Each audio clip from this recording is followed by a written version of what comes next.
Ndugu zangu wapendwa, na hasa Mheshimiwa DC ndogo wangu, mkoa wa Kagera ni kanda maalumu ya madhehebu ya dini. Bila mkono wa dini katika mkoa huu ungepata tabu sana, kwa sababu sehemu kubwa ya huduma za jamii kabla na baada ya uhuru zimetolewa na makanisa.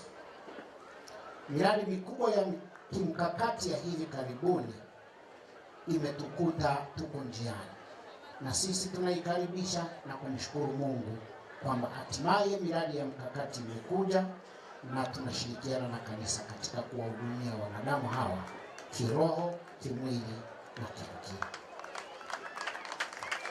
Kanisa kwa zaidi ya miaka 150 hapa mkoani tumefanya kazi kubwa. Ndiyo maana baadhi yenu mliposikia eti kuna neno kufunga kanisa, mlinipigia simu mkiwa mmetaharuki. Nikasema msiwe na wasiwasi. Hapa mkoani hakuna binadamu hata mmoja ambaye bado anaishi anayejua kanisa hapa Kagera lilifunguliwaje. Kizazi cha kwanza kimeshaondoka, cha pili kimeondoka, cha tatu kimeondoka, cha nne kimeondoka. Sisi tunaoongoza ni kizazi cha 5 cha kanisa. Kwa hiyo habari ya kufunga kanisa msiwe na wasiwasi. Halitafungwa, kanisa lenu liko salama. Nasema haya kuatia moyo, msiache kuendelea kuiunga mkono kanisa. Msiache kuendelea kuiunga mkono serikali. Na kwa hapa nitie nukta, nirudi kwa Mheshimiwa DC. Ndugu zangu, nataka niwahakikishie na nimhakikishie Mheshimiwa DC, tunaye rais mmoja na tuna wawili. Ni huyu mmoja ndiye ambaye Mungu aliyetupa. Ni mzuri, ni mbaya, hafai, anafaa, lakini ndiye rais wetu. Tunao wajibu wa kumwombea, tunao wajibu wa kumpenda, tunao wajibu wa kumkosoa kwa sababu ni rais wetu. Na rais huyu, ndugu yangu, niwaambie, anaongoza wapumbavu, wajinga, wasiojua lolote, wenye hela, maskini. Huyu ndiye rais wetu. Kwa hiyo tunao wajibu wa kumwombea, na nitafanya sala maalum hapa kabla sijamaliza maneno yangu. Mpaka leo hii ninapoongea, kuna maeneo mkoa huu wa Kagera ambako serikali haijafika, lakini kanisa lipo, limeshafika. Wao wanawakumbuka wakati wa kupiga kura, ndio wanaenda kutafuta kura. Baada ya hapo hawapo. Maeneo katika mkoa huu unafahamu. Kwa hiyo kanisa na dini mbalimbali ni baraka sana kwa mkoa huu. Ni kwa sababu hiyo, kwa unyenyekevu mkubwa, na niko tayari kupiga hata magoti, nitumie fursa hii ya shukurani kwenu nyote, lakini mbele ya serikali yetu, kwa sababu Mheshimiwa DC hapa, kuiomba serikali yetu pendwa tunayoipenda na kuitumikia iendelee kuliunga mkono kanisa. Na kwa njia hiyo serikali yetu ijitenge na upepo mpya eti wa kufunga kanisa. Ijitenge nao, kwa sababu tunaipenda na yeye inalipenda kanisa.